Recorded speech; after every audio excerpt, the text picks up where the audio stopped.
Pod Network Entertainment. Okay, syempre naman, happy to be considered, di ba? Kasi bago eh. Ang TF ko nun, 5,000. Oh, out of town? Out of town. Ano pa yun Syempre nagpagasolini pa ako. Oo. Parang wala kang kinita ron Pero kasi, yan yung sinasabi ko. Parte nung sinabi ko kanina na when you want to do something, money won't matter.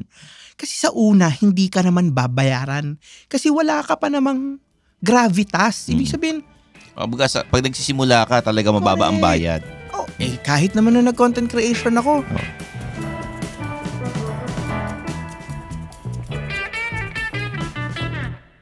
Mga Immortal, welcome to the Underpaid Podcast. I'm your host, Stanley Chi. Ito ang podcast na pro-employee para sa mga Immortal, wherein we talk about work-related topics in a light manner na parang nagkukwentuhan lang tayo. In this episode, syempre, career transition tayo from call center agent, naging training supervisor, tapos naging chef, at ngayon, content creator na rin. Walang iba ang guest natin kundi si Chef Jello Gison. Yes. Maraming salamat. Thank you, Stanley, for having me at excited ako sa pag-uusapan natin. Nako, marami tayong pag-uusapan tungkol sa career transition. Pero bago yan, like and subscribe to the Underpaid Podcast on Spotify and Apple Podcasts. Leave a comment, rate the podcast, join the Facebook group and the Discord group. Tapos follow us in our socials. Meron ako Facebook, Instagram, TikTok, YouTube at Stanley Chi. And yung Suplado Motors, paki-follow na rin po sa TikTok, Facebook, Instagram, lahat, kumpleto. At kung gusto nyo mapanood yung video podcast, go to the YouTube channel of the Pod Network Entertainment. Okay? Jello, ikaw, anong social media handles mo? In all of the different platforms, it's at Chef Jello Gison. Ayun. Sige. So in Instagram, Facebook, TikTok, Twitter, yun. Okay. So, kung meron kayong mga questions, mag-message lang kayo sa Discord or sa Facebook group or sa fan page namin. Masasagot namin yung mga tanong ninyo. Okay? Absent ngayon yung co-host kong si Zara kasi medyo busy siya ngayon. Pero eto na. Jello, kwentuhan mo naman ako.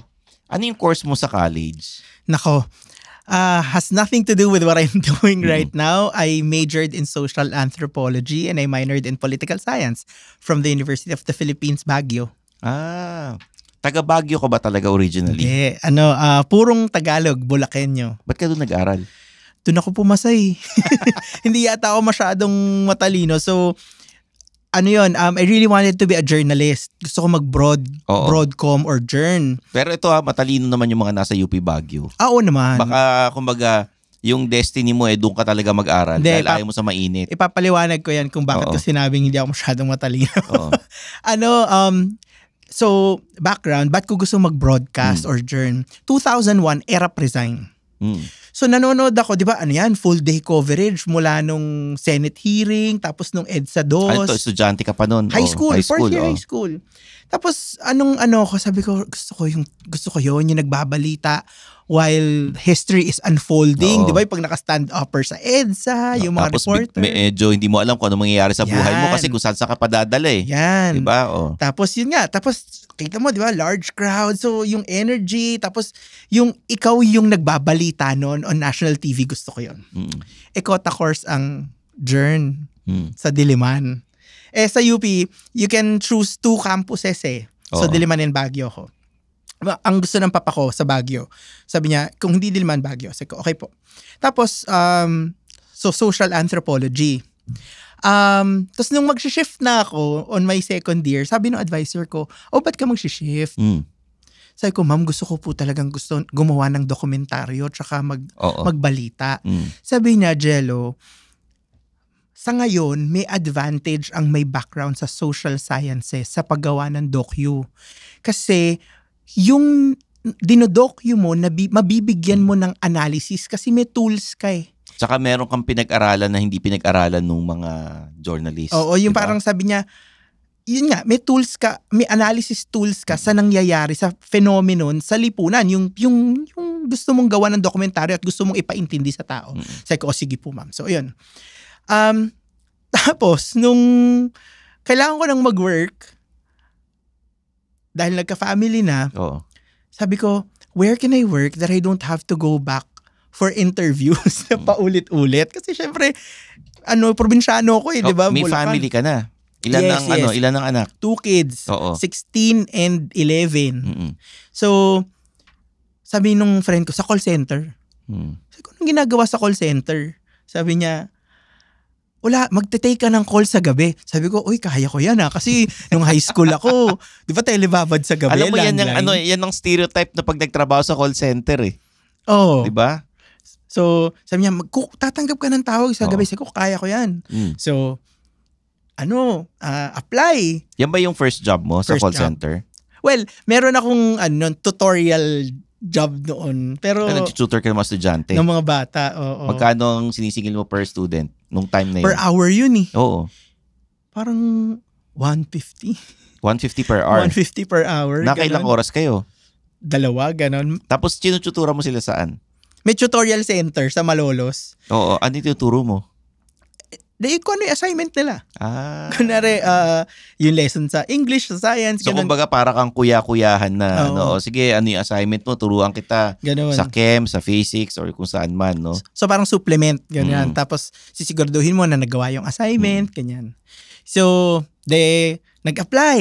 Di ba, call center, sabi, one day processing, one day application. Yung mga pangako nila sa kompleto benefits. Na totoo namang one day, kaya lang, talagang one day. Oo. 20 hours kang nando. So parang tandang-tanda ako, I was there parang mga 11 a.m. Natapos yung application ko at natanggap ako parang 2 a.m. the next day. Grabe. Oo. May nag-o-office ng ganung oras? Oo.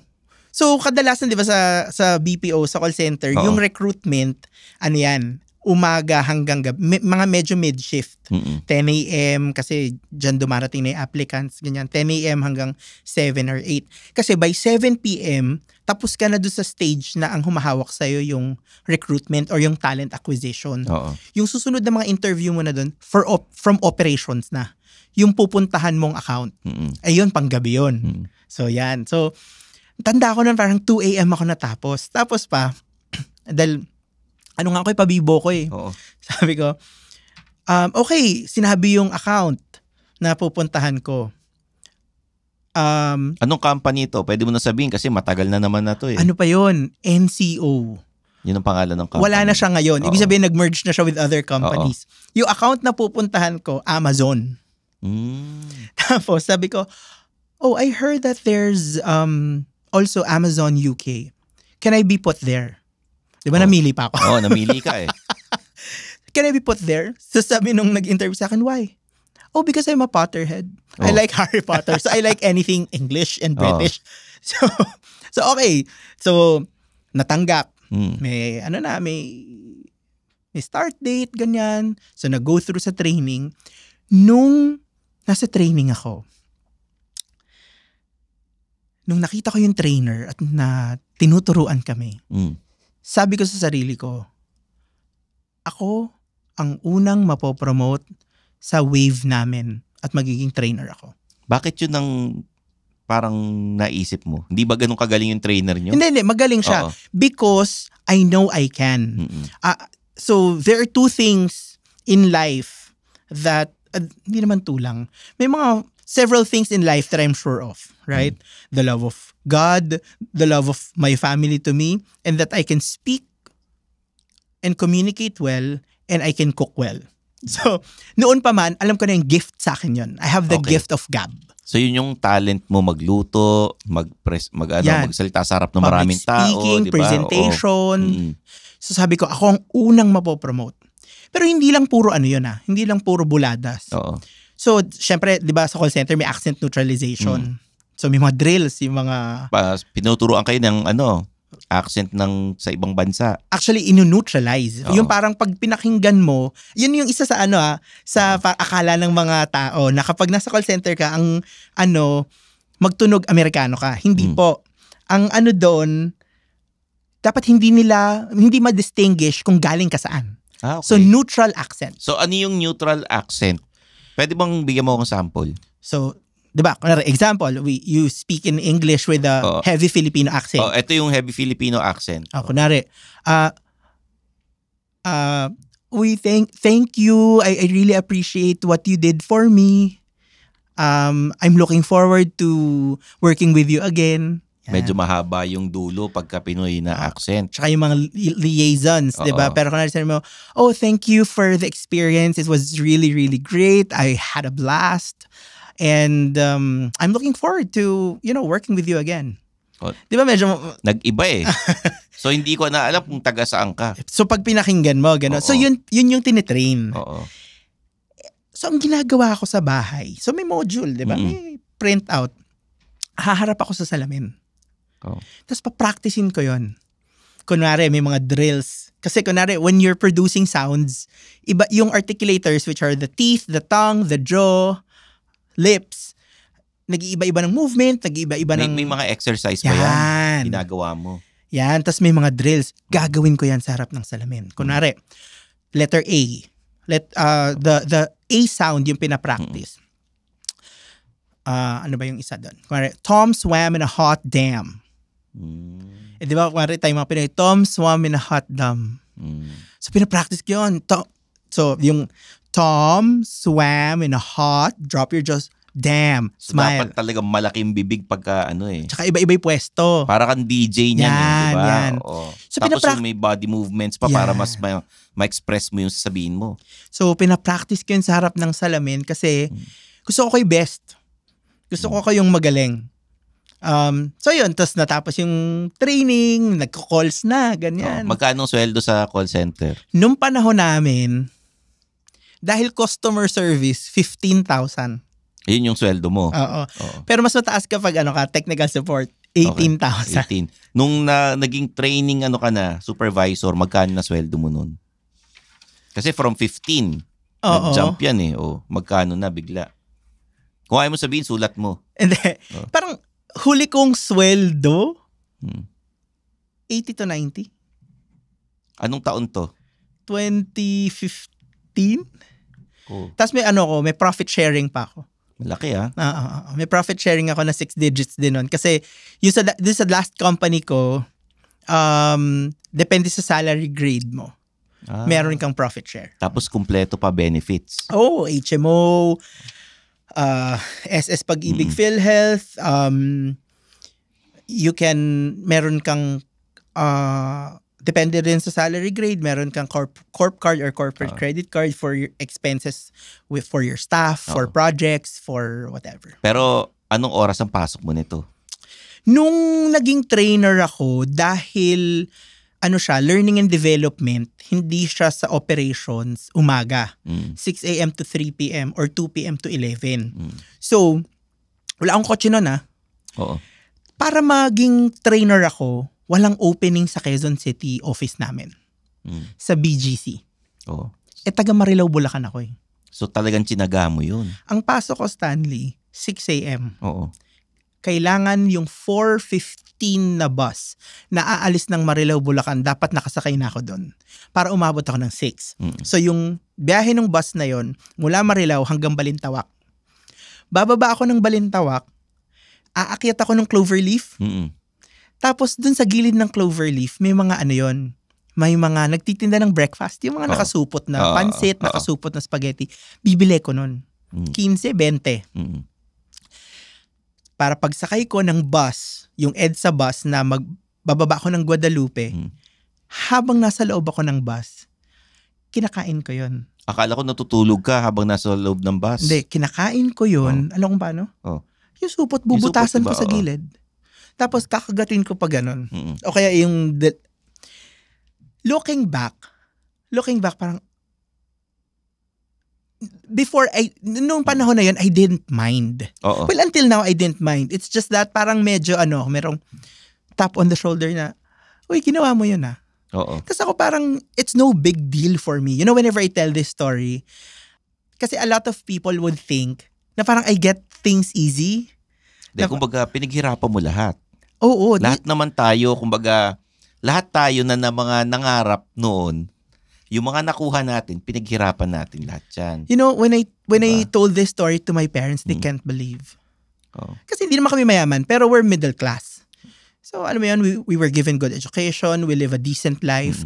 Hindi mapaniwalaan ng parents ko na ginawa ko yun. Na parang, bakit mo ginawa yun? Sabi ko, because, kasi trainer ako, pagdating ko ng office, dapat 15 minutes before nung pasok ko, nandun na ako kasi mag-open ako ng computer, magsiset up ako, check ko yung room, kung okay. Para pagdating doon, set na ako. Ibig sabihin, nakakain na ako, diba? Hindi na ako syempre, yung next break mo, 10 a.m. eh. Oo. So, hindi lang diskarte meron mo, grit. Oo, alam mo, diba? siguro. Tas naniniwala kasi ako na kapag gusto mong gawin ang isang bagay, distance, time, effort won't matter. Totoo yan. Alam mo, marami ang, yung parang, yung sa kinento mo, maraming nagugulat na, siguro, sabihin nila, bakit mo ginawa yan? Paano mo natyaga yung sa plastic ka kumakain habang nakaupo sa bus, di ba? Pero pag may pangarap ka, talagang gagawin mo lahat para makuha Oo. And then pwede ko i-compare yan sa mga nag-open mic na stand-up comedians. Hindi lahat ng comedians mayaman. Yung iba malayo ang bahay nila. Yung pamasahe papunta pabalik, and then the stage time that you get, 5 minutes, just to test your new jokes. Ganun Oo, tas hindi pa siguradong bayad. Oo, walang bayad. Walang bayad. Walang bayad ng open mic. Pero yung sa'yo, sinisweldohan ka and all, ang gusto ko lang tanungin, yung pag hindi ka ba nalilate? Hindi ka ba napapagod sa biyahe? Oo, may pagod. Yung nalilate, sobrang dalang. Siguro, 1-2 beses. Kasi sa biyahe pa lang pagod ka na Oo. Diba? Pero pag trainer ka kasi nakakahiya na ikaw yung late. Yung naghihintay yung klase mo. Paano naman ako maninermo ng punctuality at ng attendance kung late ako, diba? Kaya nga sabi ko sa'yo, dapat yung 4:15 na bus na alis nandun ako. Or earlier. Kasi parang 3:45 o 4 a.m. may bus na So, pero yung pagod, may pagod. So wala ka social life nun? Hindi. Bata pa ako nun So after naming mag-shift ng 6 a.m. to 3 p.m., diretso inom. Okay. diretso inom, diretso gimmick, uuwi ng mga 7, 8, tulog, pasok ulit. Ganon. Kaya pa ng katawan nun kasi kaya bata ng katawan pa. pag mas bata. Pero habang tumatagal, syempre, napapagod na tayo. Ba't mo ginive up yung ganung kalaking sweldo, may profit sharing kayo, para maging chef and content creator? Kasi, what happened? So, lumaki ako sa pamilya ng cooks. Yung tipong we pride ourselves. Lahat kayo magaling magluto. Tapos yung parang, dapat, kalidad yung ingredients. Ano yung specialty mong niluto? Yung specialty ng pamilya namin, kunwari yung pocherong Tagalog, pamplina, ganyan. Ano yung pamplina? Yung para siyang kalyos, pero may ham, may beans, di ba ang kalyos garbanzos? May beans, ganyan. Tapos you eat it with bread or pandesal. Well, syempre sa Europe, yung mga sourdough, pero dito pandesal, gano'n. So, tas bata pa lang ako, exposed na ako sa kusina. Kasi nga yung mga mga lola ko, luto ng luto, ganyan. Tapos, nung 2015, parang ganun. Sobrang grabe yung yung demand sa work. Na nababurn out ako. This was pre-pandemic 2015. So, sabi ko, I needed to do something for my sanity. Sabi ko, ano yun? Na pwede ko ring fall back kung sakaling hindi ko na gustong mag-corporate work. Sabi ko, sige, culinary. So, nag-aral ako ng culinary habang nagtatrabaho. Oo. Kasi malaki sweldo mo nun So, kaya mo pag-aralin sarili mo. Parang ganun. Saka nag-aral ng culinary. CCA, Center for Culinary Arts. Katipunan. Yan. So, aral, tapos so pinagsasabay ko yun. Hindi rin yun kasi gabi ang pasok ko 9 p.m. to 6 a.m. So mga 6 p.m. ng Friday, gising na ako nun. Papasok ako 9 to 6. Matutulog lang ako ng 2 hours sa office.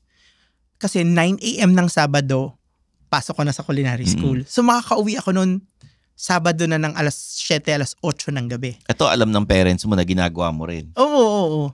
Actually, alam mo, ang papa ko, hindi yan hindi yan masabi ng, uy, I'm proud of you, gano'n, hindi siya gano'n. Oo. Pero maririnig ko sasabihin ng kapatid ko, uy, kuya, nung nandito yung friends ng papa, sabi niya, uy, si Jello pinag-aaral niya yung sarili niya and he's studying in a good and quality. Alam mo, hindi ako naniniwalang middle class ka, feeling ko mayaman Hindi, ka. natotoo. Kasi ang papa ko, di ba? Parang ganun sa mga nakakatawa, alam mo. Ganun sa mga Kastila Sa mga telenovela, yung mga mayaman, ang papa ko, ganito. Hindi. Diba? Alam mo, lagi yung sinasabi, pati ang papa ko, pag naririnig, pag nakikwento siya sa mga friends niya, kasi generations na ang tawag namin, papa at mama, ganyan. Sabi niya, para namang parang nagkakabayo kayo na sa lupain niya. Parang may hasyenda di ba? Oo. Hindi. Middle class. Ano lang, parang na-preserve yung ganong practice. Even, kunwari, sa family, even like, ako, sa papa ko, hindi ako nagmamano. We kiss. We beso. Even with my uncles, ganon. So, na hindi, parang hindi, sa lahat ng pamilyang Pinoy. Kanya-kanyang practice sa pamilya yan So yun, tapos, pinagsabay ko na nagko-corporate at nagko-culinary ng 3 taon. Okay, magkano yung tuition mo sa CCA? Yung nagastos mo nung nag-aral ka? Siguro 100 plus. Kasi lang naman yun short course 100 plus. 3 taon? Hindi. Ilang taon ka ba nag-aral doon? Short course lang to, 3 to 4 months. 3 to 4 months. Kasi yung... Parang isang SEM. Oo, ganun. 100K. More than. Sabihin natin, 180. Tapos, pero yung pagkukulinary ko nun, yung tipong nalilinya ka talaga kung saan yung strength mo Oo. Sa mga demo. Kunwari, tandang-tanda ko, pagka-graduate ko sa culinary school, yung kaklase ko nung high school na may-ari ng maliit na marketing company.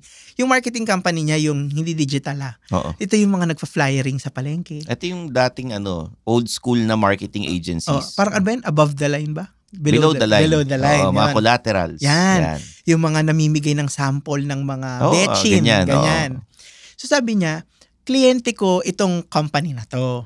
May magbubukas ng malaking grocery sa Cabanatuan. Gusto nung kliyente, may mag-demo sa stage. Magluluto gamit yung produkto nila. Sa stage. Pwede ka ba? Sabi ko, okay. Syempre naman, happy to be considered. Diba? Kasi bago Ang TF ko nun, 5,000. Out of town? Out of town. Ano pa yun Syempre nagpag-usilini pa ako. Oo. Parang wala kang kinita ron Pero kasi, yan yung sinasabi ko. Parte nung sinabi ko kanina na when you want to do something, money won't matter. Kasi sa una, hindi ka naman babayaran. Kasi wala ka pa namang gravitas. Ibig sabihin, pag nagsisimula ka, talaga mababa ang bayad. Kahit naman nung nag-content creation ako, nung una, ang mga offer, okay, papadalan po namin kayo ng 4 na bote ng bagoong. Paggawan po ng video. Okay. Kasi gusto ko, I wanna put my name out there. Tsaka yan ang hindi nare-realize ng ibang baguhan. Hindi porket nag-aral ka, pag-graduate mo, malaki kagad ang sweldo. Hindi ganun. Tsaka sinasabi ko nga sa nagturo din akong culinary. Sinasabi ko sa mga estudyante ko, hindi naman kayo magluluto agad pag ka-graduate nyo Maghihiwa kayo ng kilo-kilong sibuyas, magdidikdik kayo ng kilo-kilong bawang, maghuhugas at mag-ano kayo ng kilo-kilong patatas. OJT ko, kay Chef Gaita Forrest. Italian yung restaurant niya, di ba? Hindi siya gumagamit ng tomato sauce. Lahat ng tomato-based sauces niya galing sa kamatis. So, ang ginagawa ko nun, kilo-kilong kamatis, huhugasan, hihiwaan ng pakros, papakuluan, lalagay sa malamig na tubig, babalatan, hihiwain, tatanggalan ko ng buto, tsaka ko i-chop ulit para gawing tomato sauce. Sa mga immortal, pagka gusto nyo mag-career transition, babalik kayo sa parang grade 1 kayo ulit. Oo. Kasi si Jello, malaki na sweldo niya sa call center. Pero nag-culinary siya. At nakita niya yung parang Bumalik ka nga sa grade 1. Oo. Oo. You have, whenever you transition from one career to another, you have to be willing to be the new guy. Oo. Tsaka titiisin mo talaga, makikisama ka sa lahat. Panibagong mundo yan eh. Correct. Oo. Tsaka, ano talaga, hindi pong, kung hindi ka handa na bumalik sa square one, Pinakambaba. mag-isip-isip ka muna bago ka umalis sa trabaho mo ngayon. So, medyo may pride na ano rin to eh. Kumbaga, kakainin nyo rin yung pride nyo. Diba? Oo. Sa akin, hindi siya malaking bagay kasi I'm just happy to be considered. Kasi gusto ko talagang mag-transition eh. Alam mo bakit? Meron akong deathbed questions for myself. Malamang ito yung ano yung mga gusto mong gawin, yung mga hindi mo nagawa. Na kapag 75 ka na, 80 ka na, nakaratay ka sa banig ng karamdaman at malapit ng katapusan mo. Ang lalim nun, nakaratay ka sa banig ng karamdaman. Ayan, diba? Bilang Tagalog, di ba? Bulakenyo. Tagalog na Tagalog. Ano ba yung mga bagay na ire-regret ko? Sabi ko. Ire-regret ko ba na hindi ako maging full-time kusinero? Sabi ko, oo. So, pinadala ko ng company namin noon sa Amerika at sa Puerto Rico. Opened up business there. Pinakilala ko na engineer sa food park. Pero nag-quit siya maging engineer kasi nag-food truck siya. So, na-inspire ganyan. Pero in my mind, very realistic ako. Jello, magkaiba ang subjective reality mo at niya. Nasa first world country siya. Nasa third world country ka. Pero, ito, lagi ako may caveat pag sinabi ko to eh. I was able to pursue my passion and transition from one career path to another because I can afford it. What do I mean by that? Kasi nakapag-save ako ng kaunti. Tsaka may trabaho ka. Kumbaga, hindi mo naman iniiwan yung trabaho mo sa call center nung nag-aaral ka ng culinary. May backup plan ka eh. Oo. And yung backup plan na ginagawa mo, yung backup plan mo na 9 to 5, pinopondohan yung backup plan mo na isa pa. Pero, pagkatapos nung nag-quit na ako, kung sabihin mo na 10,000 ang sweldo ko nung nasa corporate, 2,500 lang yung una kong posisyon bilang kusinero. Ganon kaliit yung so, difference. Importante emergency fund mo. Kaya ako sinasabing, because I can afford to follow my passion kasi napaghandaan. Kasi kunwari sasabihin mo sa akin, may kabataan, sabihin, ang passion ko po, pottery. Sabi ko, okay yan, go. However, your passion won't put food on the table. It won't pay the bills. It won't keep your lights on. It won't keep the water running. What you do is to have ready yourself so that there will be a point that you can afford to follow your passion. Hindi ko sasabing, follow your passion no matter what. Yan. Kung magugutom ang pamilya mo. Kailangan maging practical ka rin. Yan. Okay.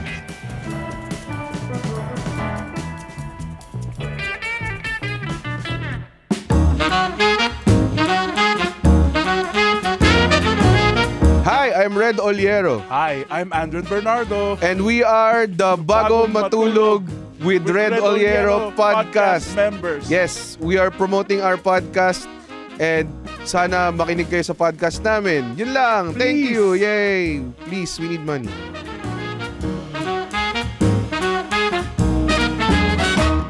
Ang sinasabi ni Jello is, okay lang may mga passion ka.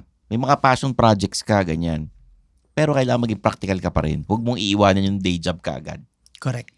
Pagka mas malaki na kinikita ng passion project mo dun sa day job mo, tsaka mo iwanan. Correct. Diba?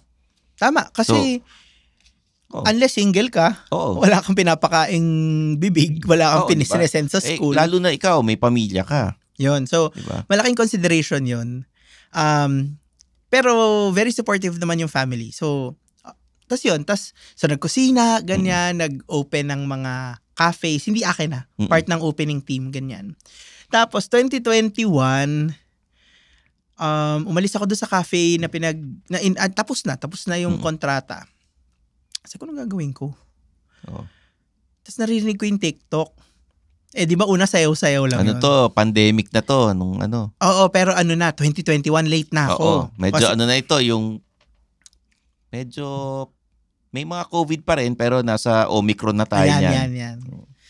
Tapos sabi ko, try ko nga may creative naman ako kasi Oo. bata pala ako, I declaim, I sing, nag-theater ako, high school, college. So sabi ko, sige, gagawa ako ng video. Tapos yun, gumawa ako ng video. Siyempre, una, 1,000 views, 2,000 views. Tapos nagawa ulit ako. Medyo naging mabilis. On my 3rd month, in-invite na ako ng TikTok noon to be an official creator. Yung meron ng community manager. Yung nasa nasa Discord na GC. Oo, ganon. Tapos pumatok naman yung mga videos. Ano yung pinaka-pumutok na video mo sa TikTok? Nung unang-una. Nung simula. Yes. Buttery bread pudding. Kasi may tira kaming tinapay. Sabi ko, gawin ko, pudding. Tapos ang linya ko kasi doon, ang opening ko, parang, hindi ka nagagasta masyado sa iyong merienda. Gawin mo itong buttery bread pudding.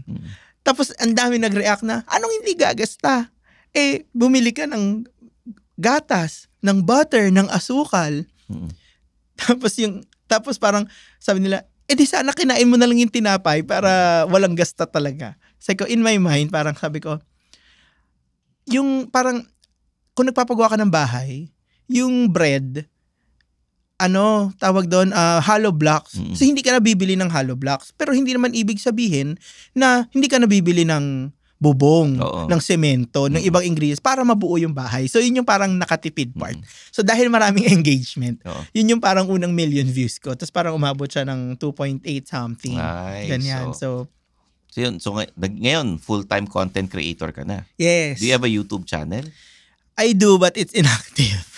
So, kumikita ka sa TikTok? Ang TikTok, para to set the record straight, walang monetization ng TikTok. Yes, dito sa Pilipinas wala dito. pa. Oo. Kasi di ba may creator fund sa ibang bansa. Ang kikita ka sa TikTok, yung brand collabs. So pagka kunyari kinonta ka ng isang brand, uy, gawa mo kami ng video. Yan. May rate card ka ba? Oo. Ganon. Oo. So yun. Nakakatawa naman yung Facebook ko ngayon, monetized na din. So you upload it on Facebook and TikTok. And IG Reels. Tapos kumikita ka sa Facebook and through brand deals ng TikTok. Yes. So yun na full-time job mo na yan. Meron din naman akong consultancy. Nagko-consulta ka sa mga restaurants, yan cafes, gumagawa ng menu. Yung consultancy mo, that's what pays the bills. Oo. Diba? Tsaka yung tuition ng mga anak, allowance nila, di ba? Yung consultancy. Ilang company yung consultant ka? Ngayon? Yung may retainer.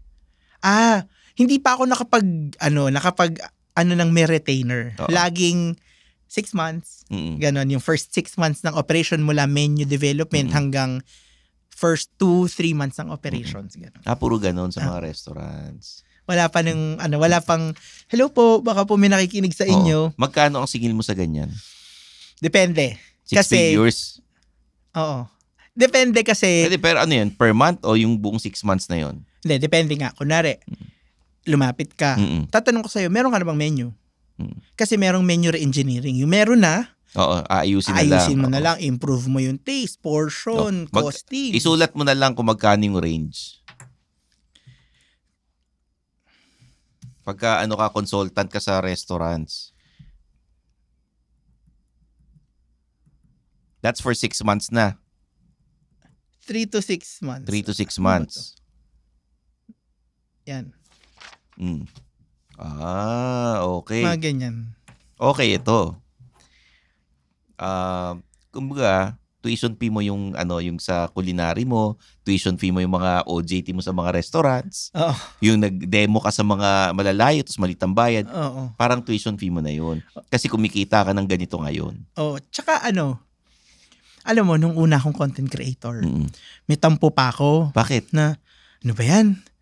Siyempre kaming sa food, it's a totally different monster yung food content creation. Kasi mag-isip ka anong iluluto mo. Dapat yung kayang, dapat yung kayang gayahin sa bahay. Kasi nonsense kapag tipo ang pinaganda ko, pinahusay ko, tas hindi naman kayang gayahin sa bahay. Nagpabibo lang ako, ganon.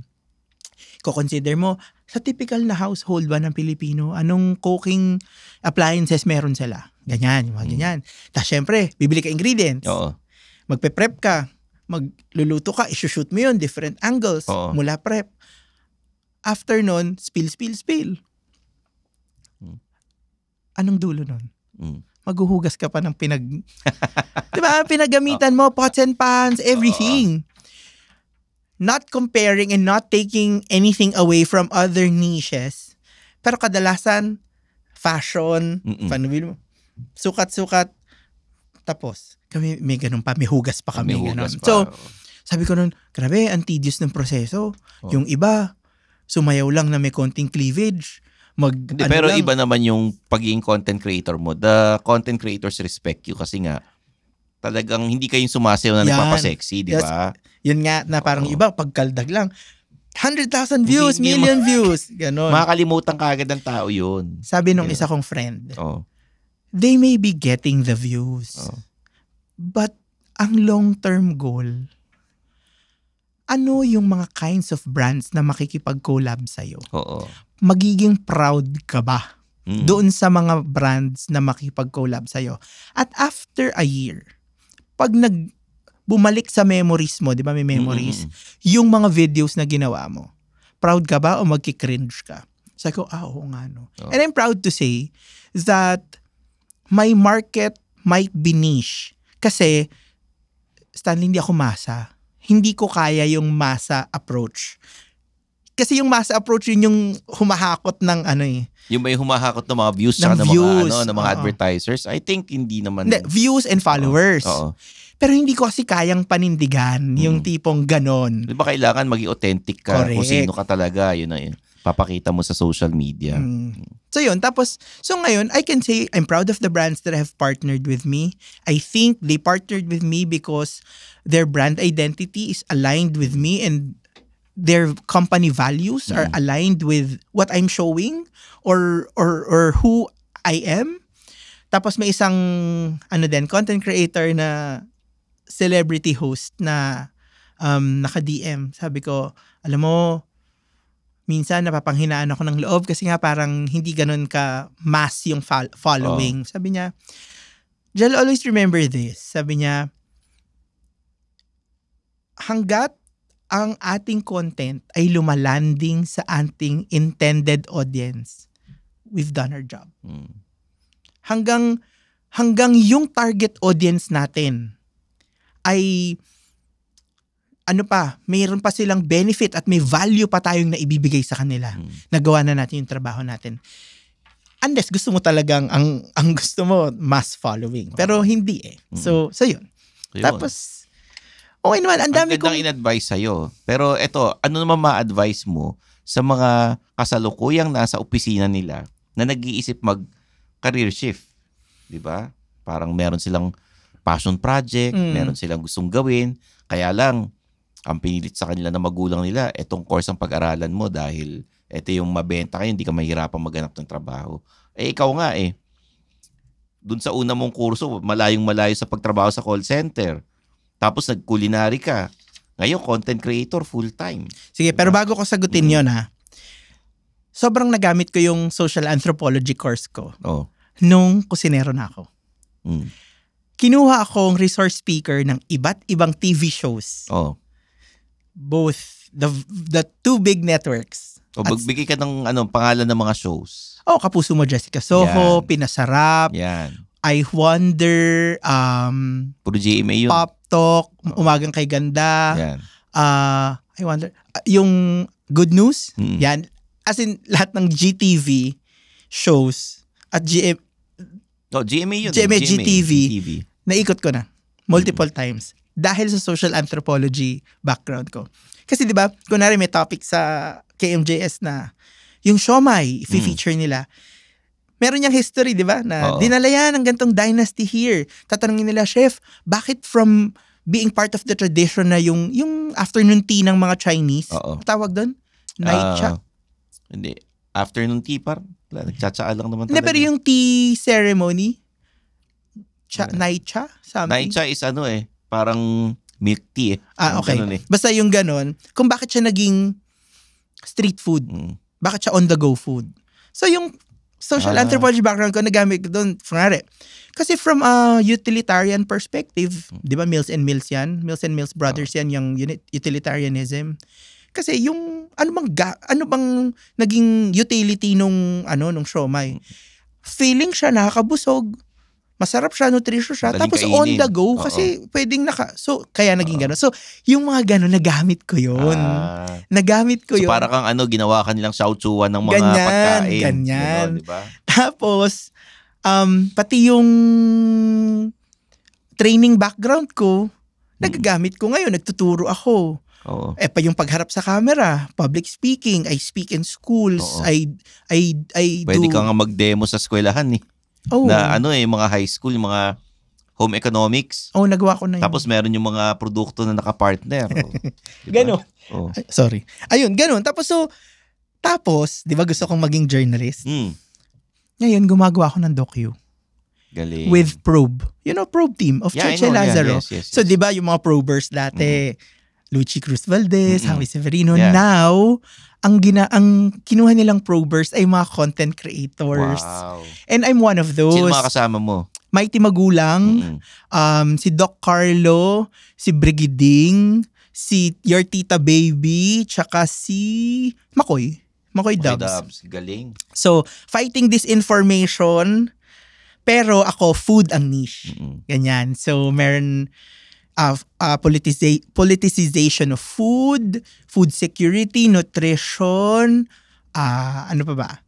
Yan, vegetables, bigas. Abangan nyo po. Coming this July 17, the first episode. Ang title nito ay Hungry. Yun. So, hungry na angry. Oo. Hungry. Ayan. Galing. Chef Jello, alam mo, sana may part 2 itong guesting mo sa akin. O Kasi naman, imbitahin mo ako ulit. Sobrang saya ng kwentuhan natin, and I'm sure yung mga immortal na nakikinig ay na-inspire dun sa mga nangyari sa'yo. Thank you. Hopefully, kasi pakiramdam ko naman yung buhay at karera natin magtatranscend palabas sa atin eh. Ibig sabihin, di ba, yung mga kwentong ganito, ang gusto lang naman natin, yung mga taong nag-iisip ngayon at nahihirapang magdesisyon, kumbaga makaambag tayo dun sa tamang desisyon na gagawin nila sa career nila. Yun naman yung... Yan naman talaga. So, pero sa episode 2, parang dapat malaman ko din naman yung ano mo. alin? Yung career history mo. Ano man. Magkikwentuhan tayo Career doon. shift din ako. Gusto mo ikwento ko after the... Sige. habang kumakain. So, please follow Chef Jello Gison. Yes. Sa lahat ng social media, sa TikTok, sa Facebook, Instagram, tapos supportahan natin yung videos niya sa Probe. Yes. Okay? Thank you. Maraming Thank you, salamat Chef, sa lahat po ng nanood at nakinig. Maraming salamat po. So, final question ko, magkano ang per video mo? Ang kinikita mo ngayon per month? Yung range lang. Sa isang video? Sa lahat ng yung monthly na lahat-lahat na. Kasi iniwan mo yung pagiging call center guy mo eh. Siyempre depende sa dami ng video. Oo. Ganito lang, rate per video. Sige. TikTok and Facebook ito Tapos yung Facebook na monthly.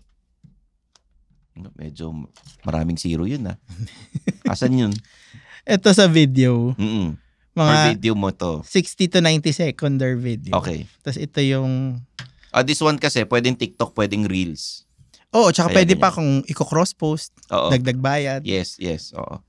So tama lang. Okay naman. Kaya pala iniwan mo yung trabaho sa call center. Pero syempre hindi naman niya agad yan yung Oo. una. Pero syempre kailangan talagang paghihirapan. Mm-mm. At ang pinaka takeaway dito, kung may passion kayo, dapat may backup plan. Yep. 'Di ba?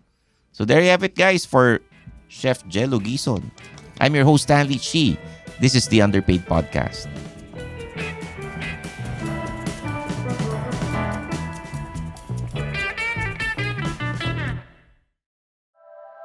The opinions of podcast creators, hosts, and guests are not necessarily reflective of the official stance of the Pod Network Entertainment, its hosts, or other network programs. The content created by the people behind the podcast is personal and not meant to harm any religion, ethnicity, group, organization, company, or individual.